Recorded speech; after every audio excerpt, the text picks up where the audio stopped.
ನಿನ್ನೆ ಬೀದರ್ನಲ್ಲಿ ನಡೆದ ಎಸ್ಬಿಐ ಬ್ಯಾಂಕ್ ದರೋಡೆ ಘಟನೆ ಸ್ಥಳಕ್ಕೆ ಪೊಲೀಸ್ ಇಲಾಖೆಯ ಹಿರಿಯ ಅಧಿಕಾರಿಗಳಾದ ಎಡಿಜಿಪಿ, ಐಜಿಪಿ, ಎಸ್ಪಿ ಮತ್ತು ಇತರ ಹಿರಿಯ ಅಧಿಕಾರಿಗಳ ತಂಡ ಮತ್ತು ಸಚಿವ ರಹೀಂ ಖಾನ್, ಜಿಲ್ಲಾ ಉಸ್ತುವಾರಿ ಸಚಿವ ಈಶ್ವರ್ ಖಂಡ್ರೆ ಭೇಟಿ ನೀಡಿ ಪರಿಶೀಲನೆ ನಡೆಸಿದರು.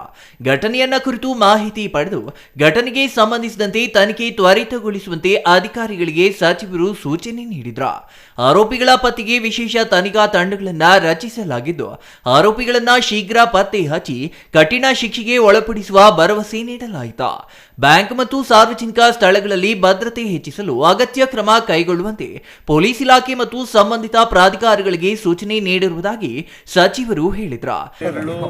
ಇವತ್ತು ನಿದ್ರೆ ಮಾಡದೆ ಸಹಿತ ಇವತ್ತು ಪೊಲೀಸರೆಲ್ಲರೂ ಯಾರು ದುಷ್ಕರ್ಮಿಗಳಿದ್ದಾರೆ ಅವರಿಗೆ ಎಲ್ಲಿ ಏನಾದರೂ ನ್ಯೂನತೆಗಳಿದ್ರೆ ಅದನ್ನು ತನಿಖಾ ವರದಿ ಈಗ ನಾವೆಲ್ಲ ಹೇಳ್ತೀವಿ. ಆದರೆ ಇವತ್ತು ಪ್ರತಿಯೊಬ್ಬರು ಎಷ್ಟೆಷ್ಟು ಹ್ಯೂಮನ್ಲಿ ಪಾಸಿಬಲ್ ಇದೆ ಅಷ್ಟು ಮಾಡ್ತಾರೆ. ಎಲ್ಲೆಲ್ಲಿ ನಾವು ನಾಕಾಬಂದಿ ಮಾಡಿದ್ದೀವಿ ಅವರೆಲ್ಲ ನೋಡಿಕೊಂಡು ಸುಮಾರು ಕಡೆ, ಒಂದು ಕಡೆ ನಮ್ಮದು ಗಡಿ ಭಾಗ, ಒಂದು ಕಡೆ ತೆಲಂಗಾಣ ಇದೆ, ಒಂದು ಕಡೆ ಮಹಾರಾಷ್ಟ್ರ ಇದೆ. ಇವತ್ತು ಆರೋಪಿಗಳಿಗೆ ಹೋಗಲಿಕ್ಕೆ, ಓಡಾಡಲಿಕ್ಕೆ ಬಹಳಷ್ಟು ಅವಕಾಶಗಳಿದ್ದಾವೆ. ಹೀಗಾಗಿ ಈ ಘಟನೆ ಎಲ್ಲರ ಕಣ್ಣು ತೆರೆದಿದೆ. ಈ ಘಟನೆಯಿಂದ ನಾವೆಲ್ಲರೂ ಎಚ್ಚೆತ್ತುಕೊಳ್ಬೇಕಾಗ್ತದೆ, ಆಡಳಿತನ ಎಚ್ಚೆತ್ತುಕೊಳ್ಬೇಕಾಗ್ತದೆ.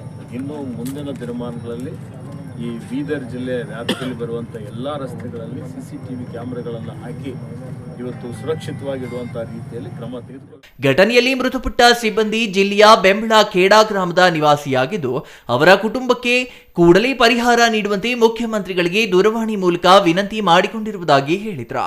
ಸಮಾಜ ಕಲ್ಯಾಣ ಅಧಿಕಾರಿಗಳಿಗೆ ಕೂಡಲೇ ತಾತ್ಕಾಲಿಕ ಪರಿಹಾರ ಬಿಡುಗಡೆ ಮಾಡುವಂತೆ ಸೂಚನೆ ನೀಡಲಾಗಿದ್ದು ಅವರ ಕುಟುಂಬದ ಒಬ್ಬ ಸದಸ್ಯರಿಗೆ ಸರ್ಕಾರಿ ನೌಕರಿ ನೀಡುವಂತೆ ಮುಖ್ಯಮಂತ್ರಿಗಳಿಗೆ ಕೋರುವುದಾಗಿ ಹೇಳಿದರು. ಚಂದ್ರಯ್ಯ ಸ್ವಾಮಿ, CTV ನ್ಯೂಸ್, ಬೀದರ್.